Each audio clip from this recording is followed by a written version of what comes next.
চীনের সঙ্গে শিল্প অংশীদারিত্ব দৃঢ় করতে চায় বাংলাদেশ, বললেন প্রধানমন্ত্রী। ব্যবসায়ীদের জন্য বেইজিংয়ে বিনিয়োগ কার্যালয় চালুর ঘোষণা।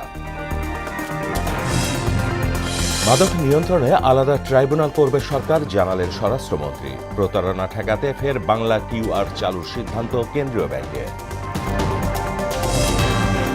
ভেনিজুয়েলায় 7.5 মাত্রার জোড়া ভূমিকম্প, 32 মরদেহ উদ্ধার। নিহতের সংখ্যা ছাড়াতে পারে 1 লাখ, জরুরি অবস্থা জারি। এবং ফুটবল বিশ্বকাপে 3-0 গোলে স্কটল্যান্ডকে উড়িয়ে গ্রুপ সেরা ব্রাজিল, হাইতির বিপক্ষে 4-2 গোলের জয়ে নকআউটে মরক্কো।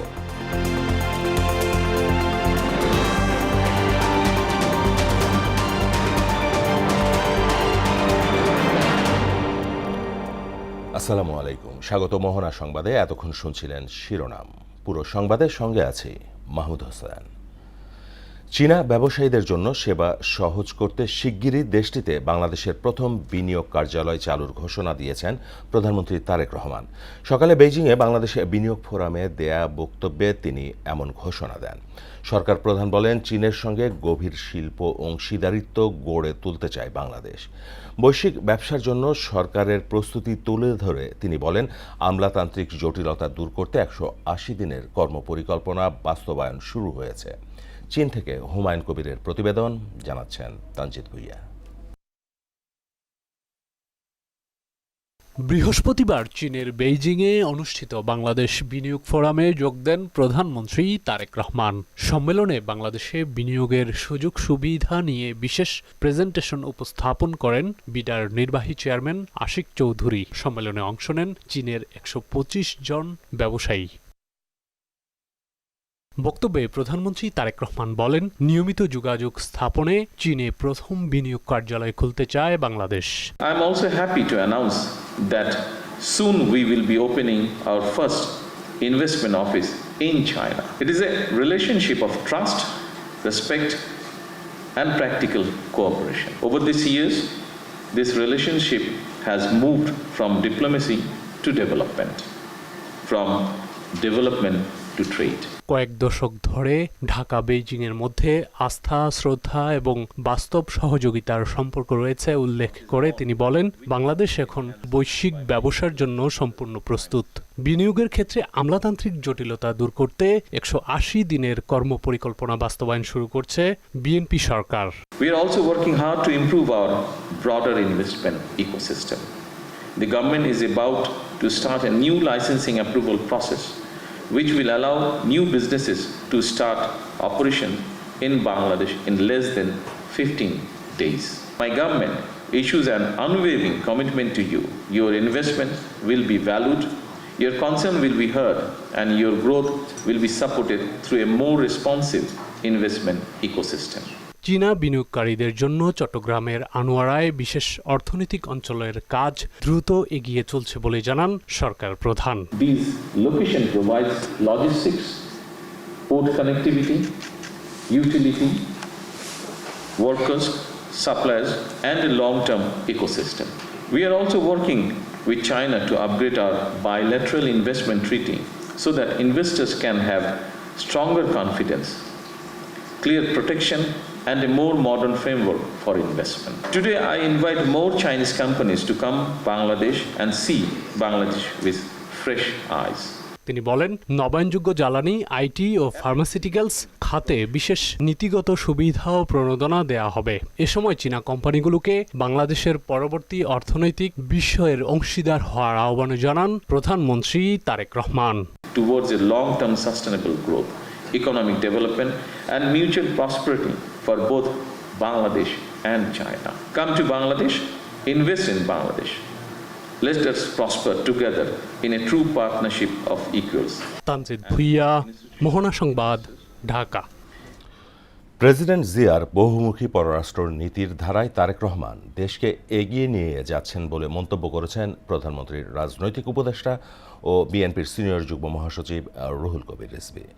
ফ্যাসিস্ট আমলের একমুখী পররাষ্ট্র নীতি থেকে বহুমুখী পররাষ্ট্র নীতিতে বাংলাদেশের এই সফর তারই বহিঃপ্রকাশ বলে জানান তিনি। সকালে রাজধানীর পল্টনে বিএনপির কেন্দ্রীয় কার্যালয়ে সমসাময়িক বিষয় নিয়ে এক সংবাদ সম্মেলনে এ মন্তব্য করেন তিনি। বলেন, মুদির দোকানকে ভ্যাটের আওতায় আনা ঠিক হবে না। সরকার এ ব্যাপারে ইতিবাচক ভূমিকা রাখবে বলেও আশা প্রকাশ করেন তিনি। সরকার জনগণের দ্বারা নির্বাচিত করার সরকার এবং জনগণের কাছে জবাবদিহি করার সরকার। সুতরাং জনগণ কি ভাবছে, তাদের সুখ দুঃখ আনন্দ বেদনা এটা ভাগ করে নেবে বর্তমান সরকার। সেই সরকারই হচ্ছে জাতীয়তাবাদী সরকার, বিএনপি সরকার। যখনই ক্ষমতায় এসেছে তারা জনগণের বড় ধরনের কোনো ক্ষতি হয় সেই দিকে কখনই তার কোনো সিদ্ধান্ত বা কোনো নীতিমালা গ্রহণ করে।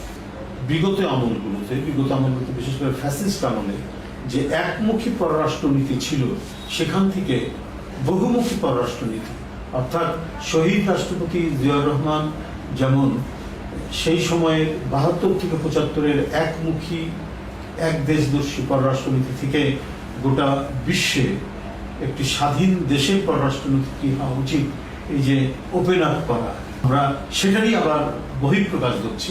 সেই পিতার পথ ধরেই তার পুত্র জনাব তারেক রহমান এগোচ্ছে। বিদ্যমান মাদকদ্রব্য নিয়ন্ত্রণ আইন দিয়ে মাদক নিয়ন্ত্রণ করা যাচ্ছে না উল্লেখ করে এক্ষেত্রে আলাদা ট্রাইব্যুনাল তৈরির কথা জানিয়েছেন স্বরাষ্ট্রমন্ত্রী সালাউদ্দিন আহমদ। তিনি বলেন, চলতি সংসদ অধিবেশনেই মাদকদ্রব্য নিয়ন্ত্রণ আইন সংশোধন করা হবে। সকালে সচিবালয়ে মাদকাসক্ত নিরাময়ে অবদানের জন্য ১৫ বেসরকারি প্রতিষ্ঠানকে অনুদান প্রদান অনুষ্ঠানে এসব কথা বলেন স্বরাষ্ট্রমন্ত্রী। মাদকসেবী এবং ব্যবসায়ীদের জন্য আলাদা কারাগার প্রতিষ্ঠার কথাও জানান তিনি। এই মাদক নিয়ন্ত্রণ আইনটা যেটা বিদ্যমান আছে, এই আইন দিয়ে মাদকের বিরুদ্ধে ফাইট করা যাচ্ছে না। মাদক দ্রব্যের ব্যবসায়ী, চোরা কারবারি যারা করে তাদের সশস্ত্র গ্রুপ আছে, কিন্তু আমাদের মাদক দ্রব্য নিয়ন্ত্রণ অধিদপ্তরের কর্মকর্তাদের, যারা ইন্সপেক্টর, যারা অপারেশন করতে যায়, অভিযান চালায়, তাদের কাছে কোনো অস্ত্র নাই।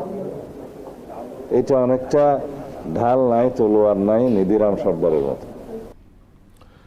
প্রতারণা ও নগদ টাকার ঝুঁকি ঠেকাতে ১ জুলাই থেকে বাংলা কিউআর ফের চালুর উদ্যোগ নিয়েছে বাংলাদেশ ব্যাংক। কেন্দ্রীয় প্রধান কার্যালয়ে এই কর্মসূচির উদ্বোধন করা হয়। এতে অস্থায়ী পয়েন্টগুলোতে সব কর্মকর্তাদের বাংলা কিউআর ব্যবহার করে লেনদেনে বাধ্যতামূলক করা হয়েছে। সব মানুষকে বাংলা কিউআরে যুক্ত করতে দেশে বিদ্যমান ১৬টি ব্যাংক ও আর্থিক প্রতিষ্ঠানের চলমান কিউআর চলতি মাসেই একীভূত হচ্ছে। এছাড়া ভোক্তা ও ব্যবসায়ীদের আগ্রহ বাড়াতে বাংলা কিউআরে লেনদেনে সর্বোচ্চ বা সর্বনিম্ন সীমা রাখা হয়নি। সৃজনশীল অর্থনীতি বাস্তবায়ন হলেই প্রান্তিক উদ্যোক্তাদের পণ্যের স্থানীয় ও আন্তর্জাতিক বাজার সৃষ্টি হবে বলে জানিয়েছেন অর্থমন্ত্রী আমির খসরু মাহমুদ চৌধুরী। আর এ লক্ষ্যেই অর্থনীতির গণতন্ত্রায়নের দিকেই হাঁটছে সরকার। সকালে আইইডিবিতে বাংলাদেশ অর্থনীতি সমিতির বাজেট আলোচনায় এসব কথা বলেন তিনি।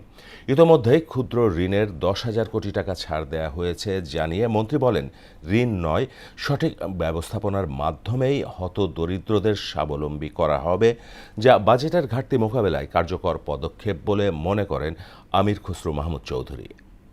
স্থিতিশীল অর্থনীতি গড়ে তুলতে পুঁজিবাজার সহ দেশের আর্থিক খাতে সংস্কারের কথাও বলেন অর্থমন্ত্রী। চেষ্টা করেছি বাজেট থেকে একটু বাজেটের মডেলটা একটু পরিবর্তন করার চেষ্টা করি। পুরনো সেই বাজেট থেকে, সেই ফরম্যাট থেকে বেরিয়ে এসে একটু নতুন মডেল, নতুন চিন্তা, নতুন ওরিয়েন্টেশন থেকে আমরা চেষ্টা করেছি এটাকে শেপ দেওয়ার জন্য।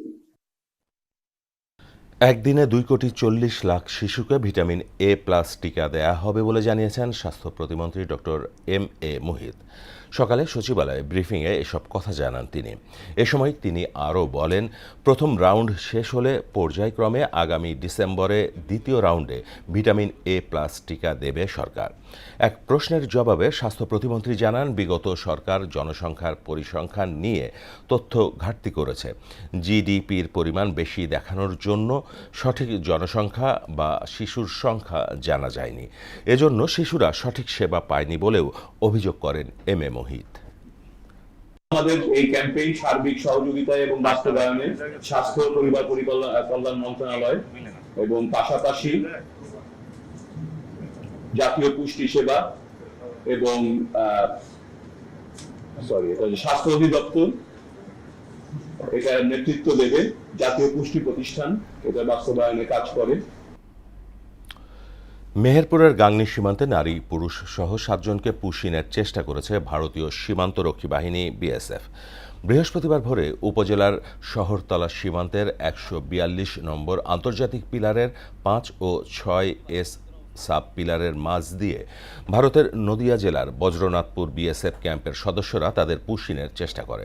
এ সময় বর্ডার গার্ড বাংলাদেশ বিজিবি ও গ্রামবাসীর প্রতিরোধের মুখে পুশিন হওয়া ব্যক্তিরা সীমান্তের কাঁটাতারের পাশে একটি বাঁশ বাগানের নিচে অবস্থান করছে। আমাদের সীমান্ত ঘেঁষে রাত 3টার দিকে বিএসএফ 7 জন, একজন মহিলা, 6 জন পুরুষ এদেরকে পুশিন করে আমরা গ্রামবাসী মিলে বিজিবির সাথে এটা প্রতিহত করি। আর বেলা 8টার সময় ওদের হলো বিএসএফে পিল্লাই গাড়িতে নিয়ে চলে গেছে। এদিকে নওগাঁ সীমান্তে পুশিন চেষ্টায় ব্যর্থ হয়ে 9 জনকে ফেরত নিয়েছে বিএসএফ। সকালে এক প্রেস নোটের মাধ্যমে এ তথ্য জানিয়েছে বিজিবি। 16 ব্যাটালিয়ন জানায়, বুধবার সীমান্তের শূন্যরেখায় ভারতের অভ্যন্তরে অবস্থান করছিল 9 ব্যক্তি। এখন আর তাদের দেখা যাচ্ছে না। ধারণা করা হচ্ছে রাতে বিএসএফ তাদের ভারতে ফিরিয়ে নিয়েছে। এদিকে স্থানীয় বাসিন্দারা জানান, গতকাল রাত 8টার দিকে হঠাৎই সীমান্ত লাইট বন্ধ করে দেয় বিএসএফ। প্রায় 2 ঘন্টা পর রাত 10টার দিকে আবারও লাইট জ্বলে ওঠে, কিন্তু তখন আর ওই 9 জনের কাউকে সেখানে দেখা যায়নি। এবার আন্তর্জাতিক প্রসঙ্গ। একাধিক শক্তিশালী ভূমিকম্পের আঘাতে বিধ্বস্ত ভেনেজুয়েলা। দেশ জুড়ে জারি করা হয়েছে জরুরি অবস্থা। স্থানীয় সময় বুধবার রাত 10:04 পশ্চিম সান ফেলিপের কাছে 7.2 ও ইউমারের কাছে 7.5 মাত্রার ভূমিকম্প আঘাত আনে। ধ্বংসাবশেষ থেকে এ পর্যন্ত 32 জনের মরদেহ উদ্ধার করা হয়েছে, আর আহত অবস্থায় উদ্ধার করা হয়েছে অন্তত 700 জনকে। নিহতের সংখ্যা 1 লাখ ছাড়িয়ে যেতে পারে বলে আশঙ্কা করা হচ্ছে। ঐশী আলমের ডেস্ক রিপোর্ট। ভেনেজুয়েলায় পরপর 2টি শক্তিশালী ভূমিকম্প আঘাত এনেছে। স্থানীয় সময় বুধবার 10:04 কারাকাস থেকে প্রায় 284 কিলোমিটার পশ্চিমে সান ফিলিপের কাছে 7.2 মাত্রার ভূমিকম্প আঘাত হানে। এই ঘটনার প্রায় সঙ্গে সঙ্গে রাজধানী থেকে প্রায় 293 কিলোমিটার পশ্চিমে ইউমারের কাছে 7.5 মাত্রার আরেকটি ভূমিকম্প হয়। এতে ব্যাপক হতাহত এবং ক্ষয়ক্ষতির আশঙ্কা রয়েছে। এই বিধ্বংসী ভূমিকম্পের পর দেশজুড়ে জরুরি অবস্থা জারি করেছে ভেনেজুয়েলার প্রেসিডেন্ট ডেলসি রদ্রিগেজের নেতৃত্বাধীন সরকার। ভূমিকম্পে বহু সংখ্যক মানুষ হতাহত হয়েছে বলে ভাষণে নিশ্চিত করেন প্রেসিডেন্ট রদ্রিগেজ, তবে কোনো সংখ্যা উল্লেখ করেননি তিনি।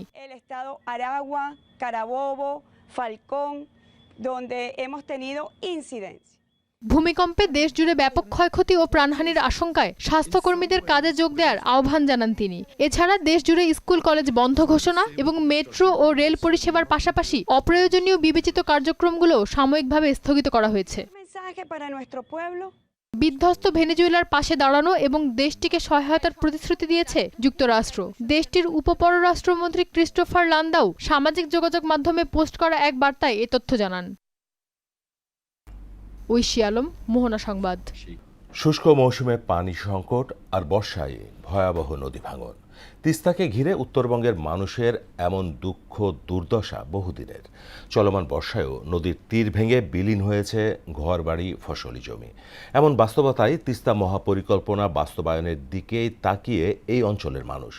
প্রধানমন্ত্রীর চীন সফরে এ বিষয়ে একটি অগ্রগতির আশা করছেন নাগরিক সমাজের প্রতিনিধিরা। লালমনিরহাট প্রতিনিধি সুমন খান ও রংপুর প্রতিনিধি শফিউল করিমের তথ্যচিত্রে ডেস্ক রিপোর্ট।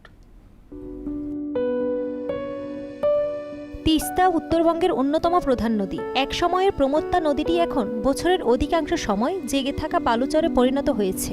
পানির অভাবে ক্ষতিগ্রস্ত হচ্ছে কৃষি। অন্যদিকে বর্ষা এলেই শুরু হয় ভাঙন। প্রতি বছর ঘরবাড়ি ও ফসলি জমি হারাচ্ছেন হাজারো মানুষ।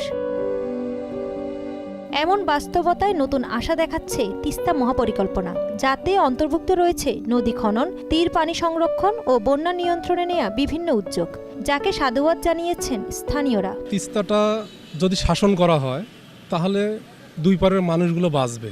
জায়গার উন্নতি হবে, দেশের উন্নতি হবে, সমাজের উন্নতি হবে। প্রধানমন্ত্রী আছে তারেক রহমান, সে যদি এই তিস্তা নদী খাল খনন করে এতে কৃষকের অনেক ভালো হবে। সংশ্লিষ্টরা বলছেন, তিস্তা মহাপরিকল্পনা বাস্তবায়ন হলে নদীর নাব্যতা ফিরিয়ে আনার পাশাপাশি কৃষি ও পরিবেশ রক্ষা করা সম্ভব হবে। তখন বিশাল বালুচর রূপান্তরিত হবে কৃষি জমিতে। তিস্তার দুই তীরে বাঁধ নির্মাণ করে এই অঞ্চলের মানুষকে তিস্তার যে ভয়ঙ্কর থাবা, সেই থাবা থেকে রক্ষা করা, ফলে এই অঞ্চলে যে বালুচরগুলো আছে সেই বালুচরগুলো কৃষি জমিতে পরিবর্তন হবে। বিশেষজ্ঞদের মতে প্রকল্পটি শুধু নদী ব্যবস্থার মধ্যে সীমাবদ্ধ নয়, এর মাধ্যমে পর্যটন, শিল্পায়ন এবং কর্মসংস্থানের নতুন ক্ষেত্র তৈরি হতে পারে। ফলে উত্তরবঙ্গের অর্থনীতিতে আসতে পারে বড় পরিবর্তন। ইতোমধ্যেই প্রকল্পটি বাস্তবায়নে আগ্রহ দেখিয়েছে চীন। সেই ক্ষেত্রে দেশটিতে প্রধানমন্ত্রীর চলমান সফরের দিকেই তাকিয়ে আছেন দেশের মানুষ। মানুষের বিশ্বাস, আস্থা, প্রধানমন্ত্রী কথা দিয়েছেন, এবার বাস্তবায়ন হবে।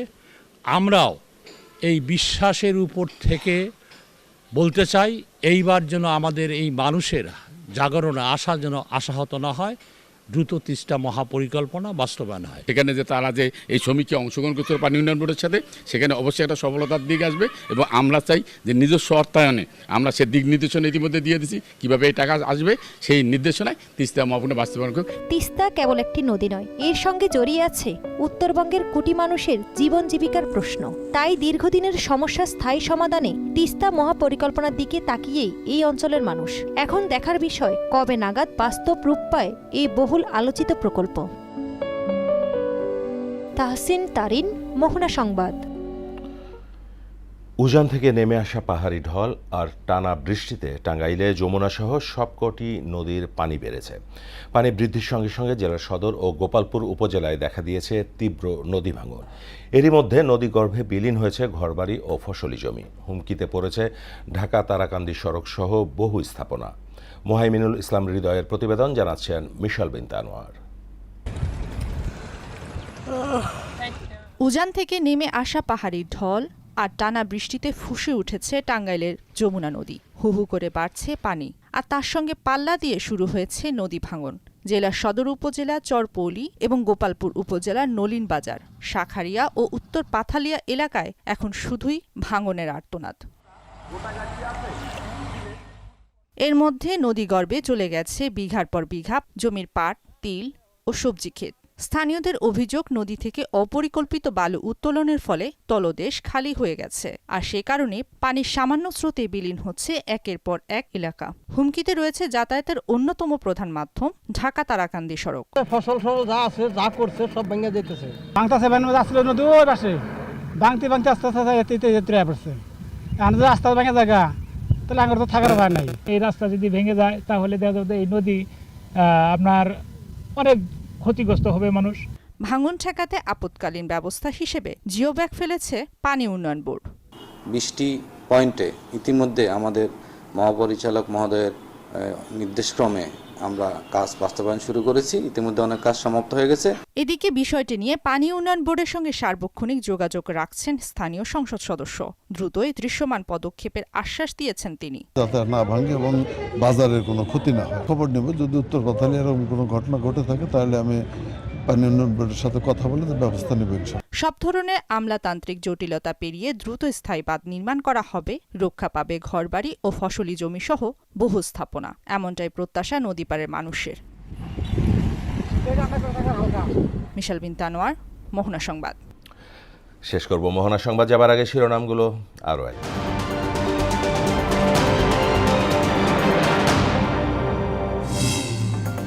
চীনের সঙ্গে শিল্প অংশীদারত্ব দৃঢ় করতে চায় বাংলাদেশ, বললেন প্রধানমন্ত্রী। ব্যবসায়ীদের জন্য বেইজিংয়ে বিনিয়োগ কার্যালয় চালুর ঘোষণা। মাদক নিয়ন্ত্রণে আলাদা ট্রাইব্যুনাল করবে সরকার, জানালেন স্বরাষ্ট্রমন্ত্রী। প্রতারণা ঠেকাতে ফের বাংলা কিউআর চালুর সিদ্ধান্ত কেন্দ্রীয় ব্যাংকের। ভেনেজুয়েলায় 7.5 মাত্রার জোড়া ভূমিকম্প, 32 মরদেহ উদ্ধার, নিহতের সংখ্যা ছাড়াতে পারে 1 লাখ, জরুরি অবস্থা জারি। এবং ফুটবল বিশ্বকাপে 3-0 গোলে স্কটল্যান্ডকে উড়িয়ে গ্রুপ সেরা ব্রাজিল, হাইতির বিপক্ষে 4-2 গোলের জয়ে নকআউটে মরক্কো। এই ছিল মোহনা সংবাদে। পরবর্তী সংবাদ বিকেল 5:30টায়। এর আগে বিকেল 3টায় দেখবেন সংবাদ এক নজরে। মোহনার সবশেষ খবর জানতে ভিজিট করুন www.mohana.tv। সংবাদ দেখতে পারেন ফেসবুক ও ইউটিউবেও। এতক্ষণ সঙ্গে থাকার জন্য সবাইকে ধন্যবাদ।